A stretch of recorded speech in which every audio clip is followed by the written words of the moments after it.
It obtains new surveillance video showing what is believed to be the SUV belonging to the woman now charged in a hit-and-run crash that killed a 6-year-old boy. You can see the vehicle driving down the street about a minute after the fatal crash.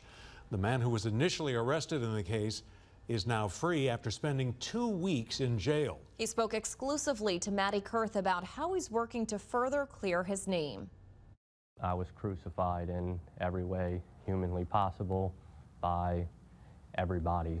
Nearly 3 weeks ago, Cody Bodette found himself handcuffed in the back of a St. Tammany Parish Sheriff's Office cruiser. You just could hear my 6-year-old screaming at the top of her lungs in, tears from, fear. Did they tell you what they were picking you up for? Had no idea what was going on for a few hours. Unbeknownst to him, St. Tammany investigators made Bodette the prime suspect in the hit-and-run death of 6-year-old Jeremiah Ramirez. A driver killed the boy while deputies say he was riding his scooter in the driveway of his Slidell home around 6 p.m. August 13th. Bodette says he told deputies when they pulled him over in his Chevy Suburban SUV that he was in the area around the time of the crash for his daughter's cheer meeting at a nearby high school. Deputies booked him with vehicular homicide, hit-and-run driving, and reckless operation of a motor vehicle related to the child's death. They were 100% sure they had their guy. It really does make me wonder how many other people out there are in a situation like ours. Bodette's sister, Jordan Rolston, says she never believed the deputies and went out to the neighborhood where Jeremiah was killed to start digging.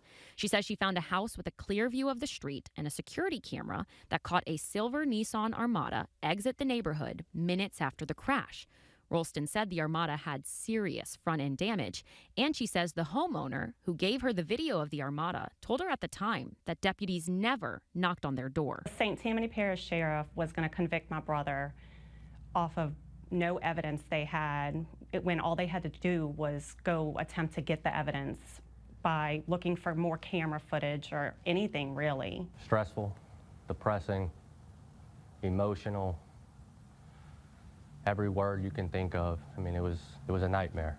Rolston got in touch with Dallas McClanahan, an ex-cop turned private investigator in Slidell. McClanahan says he took her evidence and tried to bring it to the St. Tammany Parish Sheriff's Office, but he says investigators weren't interested. Do you often get told, "I'm not interested in talking to you"? Very, very rare. Usually they'll sit down and talk to me. Only time is if there's some kind of conflict of interest. Joe Rispani, Fox 8's legal analyst, is representing Bodette as his defense attorney in this case. If you look at the St. Tammany Parish Sheriff's Office in a light most favorable to them, they're lazy, they're negligent, and they didn't care. The St. Tammany Parish Sheriff's Office won't answer any of our questions about this case. But in a news release, Sheriff Randy Smith said once new evidence came to light, his investigators moved swiftly to redirect the investigation and identify the correct suspect.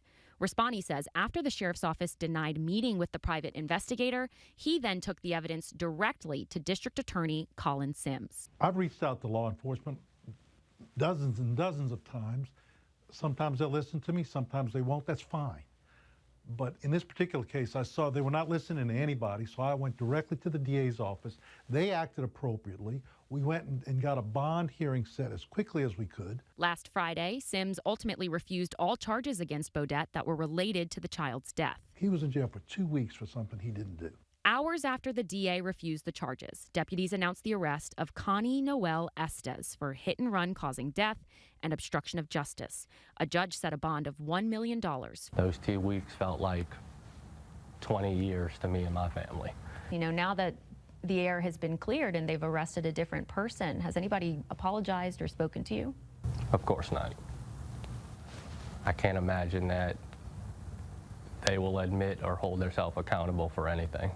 After weeks of his arrest circulating online, my name will always be associated with that original mugshot and the defamation that came with that. Cody Bodette says he wants justice for himself and for 6-year-old Jeremiah. I just hope that, especially with a crime of this magnitude, that a little more investigating and police work goes into the charges before making an arrest. Maddie Kurth, Fox 8 Local First. In addition to the now refused charges related to the child's death, deputies also booked Beaudette with DWI, driving with a suspended license, child endangerment, and no child restraint. The St. Tammany Sheriff's Office says those charges remain. Oil